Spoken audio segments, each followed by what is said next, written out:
pare. Bira ka naman kasi. Pasensya na kayo, hindi kita nadalaw sa ospital. Inabot ako ng malaking hiya. Nahiya ako sa inyong dalawa ni Mincy nung nadulas ako kay Charis. Huwag mo na isipin yun. Hindi naman kami nangingwenta ng mag-asawa eh. Kaya kalimutan mo na yun. Mabuti na rin siguro nga lumabas na ang totoo. Pero George, ayaw pa rin naming malaman ng mga tao yung katotohanan. Kami ni Dara, napag-usapan namin na amin-amin na lang para maprotektahan ng mga bata. Tama naman.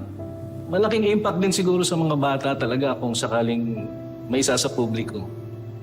Anyway, naglilinis kasi ako ng music room ko na isang araw Dala mo na yan kanina. nakita ko to, pare. Alam kong magugustuhan mo to, kaya dinala ko sa'yo. Parang mapupunit na to sa luma. Oh, Mira. Ang ganda nito ah. Oh, ay meron pa ganito. Asan na? Aba? Uy! Bebe ko, tingnan mo naman yung itsura ng napangasawa mo. Diba? Noon yan, ha? Oo naman. Oh, tingnan mo ngayon. Anyari? Tay, Papsi, hello po. Ay, anak! Tito George mo. George, hello po. Anong meron? Andito ka. Nag-announce po si Miss Monica na may birthday celebration po ako. So lang po sanang i-share. Hindi po pwedeng wala kayo doon, ha? Ay, oo naman. Pupunta kami dyan, di ba, bebe ko? Yun. Siko ba to? Ako yan. Ay, pwede pong tignan. Sure. Ito po ba yung banda niyo noon? Yung halo po. Wow! Ito yung mga CD niyo po noon.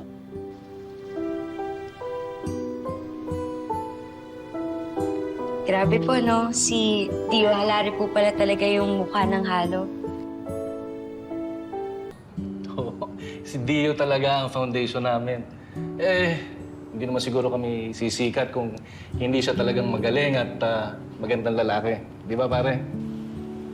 Tapos po nabalitaan ko po na siya po pala yung sumulat halos ng mga kanta niyo.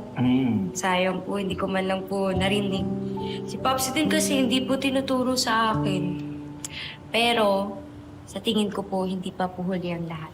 Anak, ano mo, mabuti pa, itago na muna natin to kasi baka mabagsak mo, masira, magagalit pa yung Tito George mo sa'yo. Ano kung hindi? Dinala ko talaga para sa iyo. Marami pa ako niya sa bahay. Nak, papakita ko sa iyo mga litrato ng Tatay Terry mo. Magugustuhan mo. Ka. Meron pa po pala. Oo! Ang ganda talaga ng timing mo, pare. Sana hindi mo na lang dinala yung mga gamit na yan. Akala ko kasi matutuwa kang maalala natin yung nakaraan natin nung nagbabanda pa tayo. Pero ayoko nang alalahanin yung parte ng buhay ko na yan. Kinalimutan ko na yan.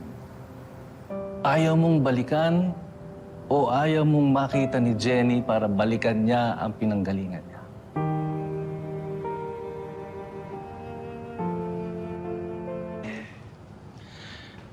Sensya ka na pare kanina.